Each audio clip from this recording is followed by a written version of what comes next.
خواتي خواتاتي مساء الخير عليكم bonsoir tout le monde اهلا وسهلا مرحبا بكم يا جماعة الخير. J'espère que vous allez bien, j'espère que vous vous portez bien.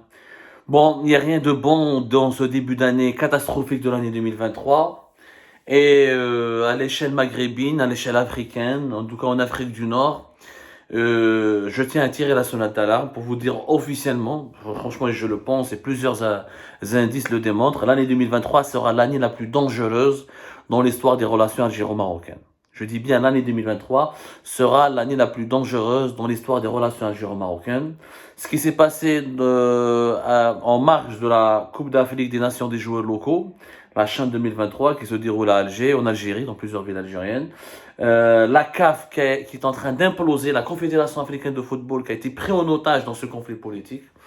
Alors, depuis hier, la Confédération africaine de football était obligée d'ouvrir une enquête. Elle a annoncé l'ouverture d'une enquête concernant ce qui s'est passé dans la cérémonie d'ouverture de la CHAN 2023.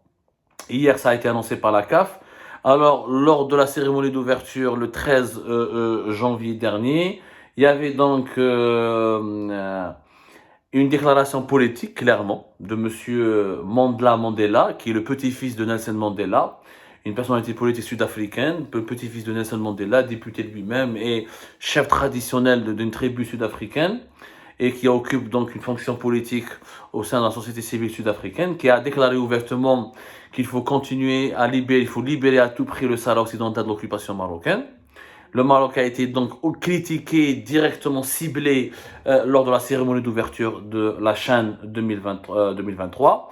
Il y a eu aussi les chants racistes de quelques supporters algériens qui ont proféré des propos désobligeants et inqualifiables et racistes à l'encontre de nos frères marocains et de nos sœurs marocaines. Donc la CAF a été saisie officiellement et elle va voir ces dérives ou là, ces comportements peuvent constituer une violation de ces statuts, de ces règlements. La situation, elle est très bouillonnante entre les deux pays. L'équipe nationale du Maroc qui a boycotté, qui a annulé son déplacement. L'Algérie qui a refusé d'accorder son autorisation pour permettre à un avion marocain de transporter les joueurs marocains. Chaque jour, les tensions montent crescendo et nous sommes qu'au début de l'année 2023. Et cette année promet vraiment des rebondissements très inquiétants et très alarmants dans les relations algéro-marocaines pour trois raisons. قبل ما نحكوا على واش صار في la CAF. D'abord, j'explique, je tire la sonnette d'alarme. Parce qu'on peut bien sûr condamner les propos, on va en parler. Mais le plus grave, c'est que ça, ce n'est qu'un épisode parmi tant d'autres et que le feuilleton de la tension, comme il peut aboutir à des escarmouches militaires, à des confrontations militaires. Les gens qui disent, comme le veut nous faire croire Emmanuel Macron, qu'il n'y a pas un risque de guerre, il suffit d'une étincelle, ou كل شيء طرطق. Le Maghreb, il peut aller dans une guerre meurtrière. Je te fais un moment. Pourquoi cette année sera l'année la plus dangereuse?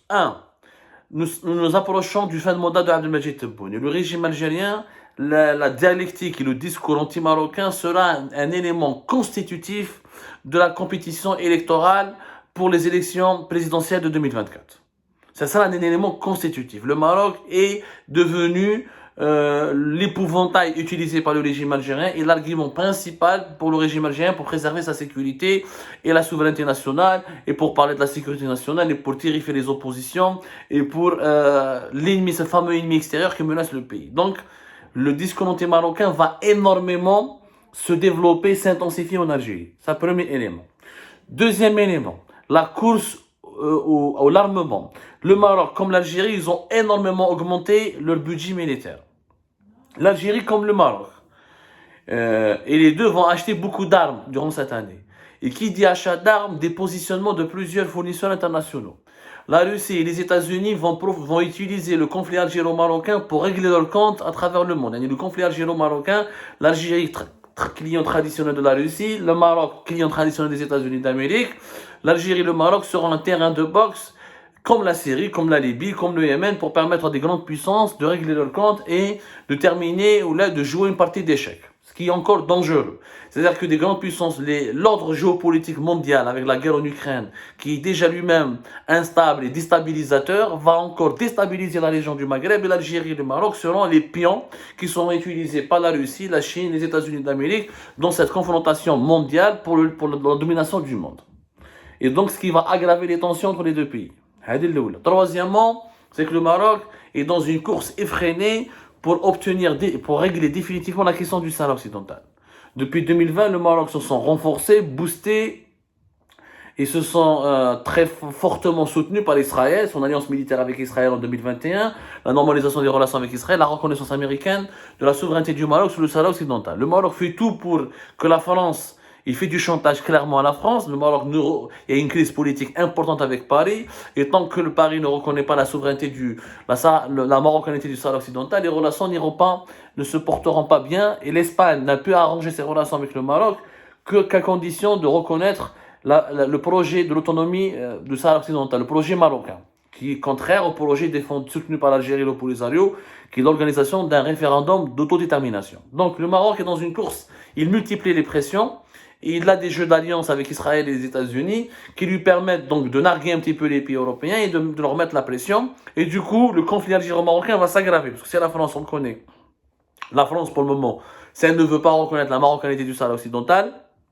de façon officielle, c'est parce qu'elle ne veut pas perdre ses relations avec le régime algérien qu'elle vient à peine de reconstruire. Ces trois éléments font en sorte que l'approche des élections présidentielles en Algérie, la course effrénée pour l'armement et l'interventionnisme et l'ingérence des puissances étrangères, et notamment des États-Unis d'Amérique et de la Russie, la course contre la montre pour le Maroc et les pressions permanentes du Maroc pour enterrer définitivement le dossier du Sahara occidental et pour obtenir la reconnaissance du Sahara, de la marocanité du Sahara, les trois conditions font en sorte que l'année 2023 sera très tendue. Notamment à partir du deuxième semestre de l'année 2023, parce que les échéances de ces trois causes vont, encore une fois, se rapprocher encore davantage. Donc, la pression va ne pas cesser de monter. Ce qui s'est passé avec la CAF et le football n'est que le prélude de d'autres terrains de confrontation. Le Maroc et l'Algérie vont s'affronter sur plusieurs terrains. وصار اليوم في الفوتبول مع لا CAF ومع مع la CHAN 2023, c'est qu'une petite démonstration. Bien sûr qu'il faut dénoncer les chants racistes de certains supporters algériens à l'encontre des Marocains. Bien sûr, c'est logique, c'est évident. Dans les commentaires, beaucoup de nos amis marocains ou les mêmes algériens, pourquoi Abdou Samad ne s'est pas exprimé, je m'exprime. Il faut les dénoncer naturellement. Mais ce n'est pas un fait constitutif de la population algérienne. Quelques centaines ou milliers de supporters qui ont dit des conneries. Il y a 45 millions d'Algériens et d'Algériens. Les Marocains savent très bien que les 45 millions d'Algériens et d'Algériens n'ont pas une haine pour les Marocains. Comme les 36 millions de Marocains n'ont pas de haine pour les 45 millions d'Algériens. Donc, il faut arrêter de polémiquer sur des dérives médiatisées comme ça. Parce que si on perd notre temps et notre énergie à dénoncer des dérives par-ci, par-là, on ne va jamais aller à l'essentiel. L'essentiel, tel comme le combat, le véritable combat qui doit monopoliser notre énergie et capitaliser nos efforts, c'est concentrer vers lequel on doit concentrer tous nos efforts, c'est la véritable apaisement des relations entre les deux pays avec un processus de réconciliation. Tout le reste, c'est que des polémiques superflues. باش نفهموا مليح هذا الماروكان a insulté l'Algérie, هذا l'Algérien a insulté le Maroc, les dérives, il y en a de pareil, les extrémistes, il y en a dans les deux camps. باش نفهموا مليح. Maintenant, effectivement, la question, le verdict de la CAF sera énormément attendu. La CAF, elle est maintenant prise au piège. Elle est obligée de faire de la politique aujourd'hui, alors que ce n'est pas sa fonction, ce n'est pas sa mission. Effectivement, dans une compétition sportive, on n'a pas à prononcer des slogans politiques. C'est comme si lors de l'inauguration de la Coupe du Monde au Qatar, comment les Qataris ou comment un autre pays aurait interprété un message qui aurait pu être prononcé. Alors imaginez, l'un des invités de la cérémonie d'ouverture de la Coupe du Monde du Qatar, il aurait dit il faut mettre fin à la guerre au Yémen, il y a l'occupation du Yémen par l'Arabie Saoudite et les Émirats. Vous allez voir que l'Arabie Saoudite et les Émirats vont très très mal prendre cette position, ce message politique dans une compétition sportive mondiale. C'est comme si un invité ou un acteur de l'inauguration, d'une cérémonie d'inauguration de la Coupe du Monde, aurait fait des déclarations contre l'Iran ou contre Israël. Ça aurait été très mal perçu. Donc, le comportement, les déclarations du petit-fils de Mandela, sur le plan purement sportif, c'est une provocation.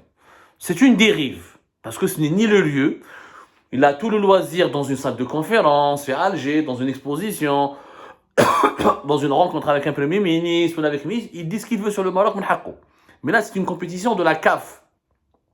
Ce n'est pas la compétition de l'Algérie. Maintenant, est-ce qu'il faut faire des tonnes? Parce que ce n'est pas la première fois que le petit-fils de Mandela critique le Maroc et soutient le Sahara occidental.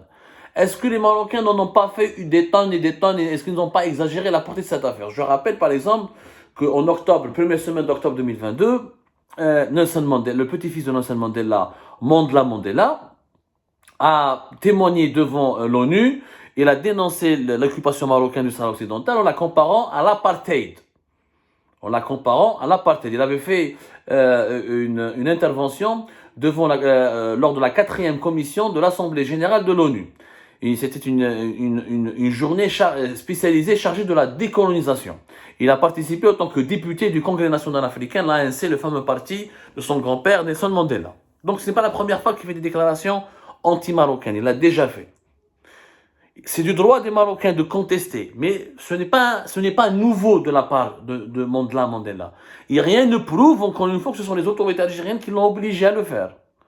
Parce que le personnage, il paraît pas sa vie. Mandela, il est connu pour ses frasques en Afrique du Sud, pour ses problèmes conjugaux, pour ses problèmes financiers. Il a un passé compliqué, il est en conflit avec plusieurs membres de sa famille. C'est pas quelqu'un qui est contrôlable.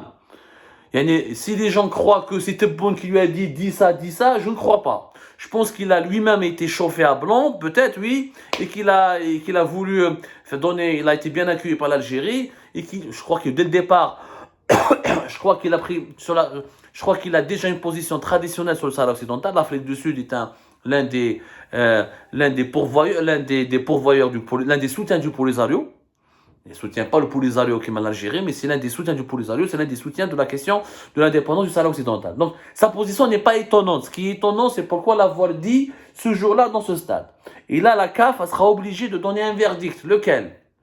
Est-ce qu'elle va dénoncer l'Algérie, qui est l'organisateur? Est-ce qu'elle va demander des explications? Peut-être que Mandela, c'était une attitude personnelle de sa part. C'est une position personnelle que personne ne lui a soufflé, personne ne s'attendait qu'il allait le dire. Donc il y a plusieurs interprétations. Mais quoi qu'il arrive, la CAF, entre guillemets, pardonnez-moi, est dans la merde. Parce qu'elle est obligée maintenant de faire de la politique alors qu'elle est une organisation apolitique.